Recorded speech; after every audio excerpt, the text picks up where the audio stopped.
We are constantly reminded of the environmental devastation caused by the Gulf oil spill, and the disaster has also taken its toll on the Gulf Coast economy, especially the tourism industry. So what to do if you've already planned a trip to the region? Joining with some advice on traveling to the Gulf Coast is Genevieve Shaw Brown. She's senior editor for Travelocity.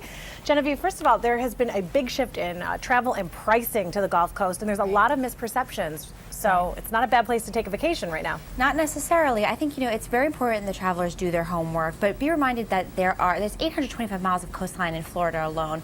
That's not even including some of the Gulf states. So there's plenty of beaches that are beautiful, open for business, not a problem at all. So do your homework. The situation's changing all the time, so you want to keep on top of what's going on in the region that you're either going to or that you'd like to go to. In order to do that, there are certain websites people can go to? Right, yeah. So Travelocity actually launched a website called travelocity.com/oilspillinfo that has a lot of deals to the region, has the latest info, even has information about how people can help if they want to volunteer or send supplies.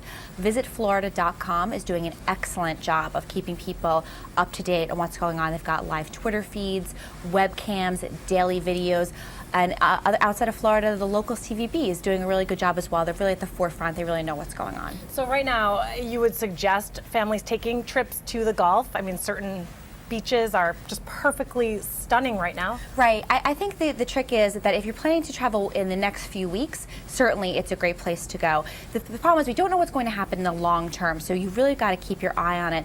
But there are places, as far south as Miami and the Keys that are not affected, that are still getting caught up in these misperceptions. So certainly, again, going back to doing your research, doing your homework, knowing what you're getting yourself into. If you're planning a last-minute getaway, though, lots of great deals to be had. At the Hilton Sandestin in Destin, Florida, for example, 25% off their bed and breakfast rate. Is that because of this, though, or were the rates going down anyway? There were great prices on hotels to be had anyway, but certainly the oil spill is having an impact on tourism. In Florida and the Gulf, tourism is a major, major source of revenue for their economies. People are always asking me, what can I do to help? You can take a trip.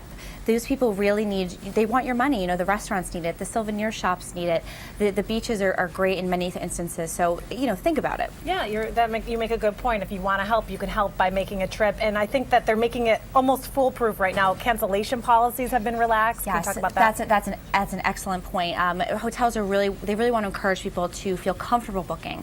So they've relaxed their cancellation policies. In many cases, you can cancel up to 24 hours before you arrive. So that should give you some peace of mind for sure. So the situation can only be made worse by people canceling trips when it really doesn't need to happen. Exactly, by unnecessarily canceling a trip. Certainly, you don't want your trip to be anything less than you dreamt it was going to be, but there's nothing to be gained by canceling a trip that doesn't need to be canceled. It's a beautiful picture. Oh, it's gorgeous. Just gorgeous, and that's still the situation in many parts of Florida right now. That's right. All right, Genevieve Shaw Brown, senior editor for Travelocity. Thank you so much. Thank you for having me.